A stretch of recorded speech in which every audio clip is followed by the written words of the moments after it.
No. Thanks for coming.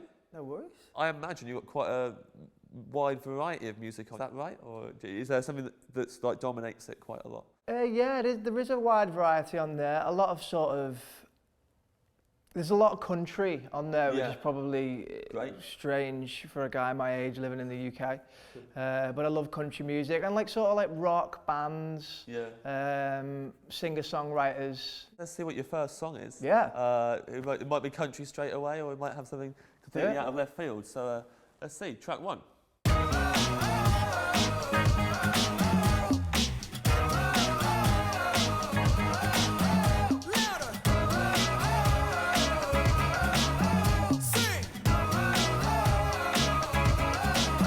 A great album, and you know, really good songs, and he has that sort of, you know, story in his lyrics. You know, if you listen to his lyrics, you can tell that they're personal. You know, it happens. He always writes songs about a moment in time. Okay. You know what I mean? It's like, and then I touched her face, and she looked at me and said this, and then I said back to her. You know what I mean? It's like it's all in one moment. You know, it's not like stretched over a period of time. So it's amazing in a way as well. Because I remember. Not knowing who he was, what he looked like, and just hearing everyone talking about him and everyone loved him. And I lived in Brixton, and once he was playing locally there, and the tube station was just flooded with his fans. It was like, who is this guy? And then I remember seeing a photo of him and being like, oh, you don't expect that. He must be a good musician then. I remember the first time I seen him, and he actually invited us backstage and that. We went to the Hammersmith Apollo, and literally 2 minutes before, we were sitting like this in his dressing room, and I was playing his guitar, his little Martin like mini guitar. I was playing it, and we were just chatting, and then literally his tour manager came in and was like, "Right, you've got to go on stage now, mate," to Ed. So by the time I'd got round to the front of the venue and took my seat, he was on stage playing his first song. Do you know what I mean? No warm up, no like time to himself, you know, just for a little bit, just to get himself in the zone.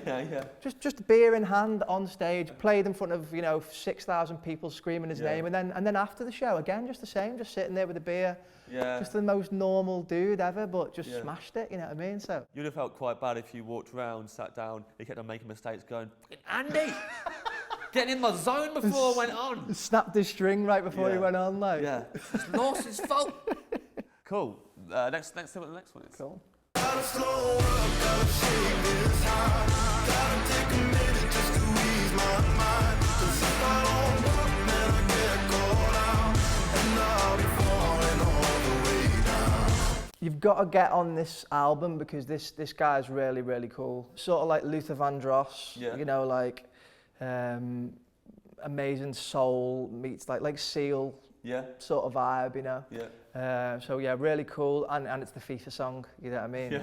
So any song that's on FIFA. I remember when we played V Festival like last year, and we went to see the Kooks, and I've not seen the Kooks in years, and I was like, I don't even know whether I know any of the tunes. And they just whacked into this song, the first song of the set, and I was like, I know that song. I was like, how do I know that song? I was like, it's the FIFA song. I scored a goal to that song. I won the premiership with this song. Cool. Moving on. There's nothing left for you to give. The truth is all that you're left with. 20 paces then at dawn, we will die and be reborn. We were doing a tour with Robbie Williams in Australia, and so we did Road to Mandalay with Robbie, which cool. is so that was nice. And we actually did Back for Good as well. Take that. Wow! I think everyone's dream is to sing Back for Good with one of Take That. Yeah, it was amazing. He dropped us on it on the first night. We were on stage in rehearsal about 3 hours before the show. And he said, "Do you want to do Back for Good as well? Do you know that one?" And we were like looking at each other like, "Yeah, we know that." Because we didn't want to say no, you know what I mean? Like we knew the song, but we didn't know the chords. So we were like, "Yeah, we'll do that." So we literally he was like, "All right, Sam, well, you know," he said, I might drop that on you tonight." And we were just like, "All right." So just literally ran back the dressing room, got the guitars, learning the chords, the harmonies and that. And then, you know, later that night, he was just like, "Let's play it." We just played it in front of like 18,000 people in Perth. It was wild. People must have gone crazy for it. I mean, that's everyone's favourite Take That song. It really is, and I grew up loving that tune, you know what I mean? And it came to the second verse, and he didn't know the words. So I, being the fan that I am, I just started singing it because I know the song like the back of my hand. Just felt like I was Gary Barlow. It was amazing. Suddenly you're a Barlow. People just take that. That's awesome. thanks for coming on, Andy. No worries, thanks for having me. Really great mix of stuff. And, Good diverse chat about music. We're going to play one last song Okay. now. Is there anything in particular that you don't think we've covered yet from your... I mean, we haven't had any of your country songs come up. Well, I was hoping a country song was going to come up and it didn't. Here we go. It's tense. Last track is...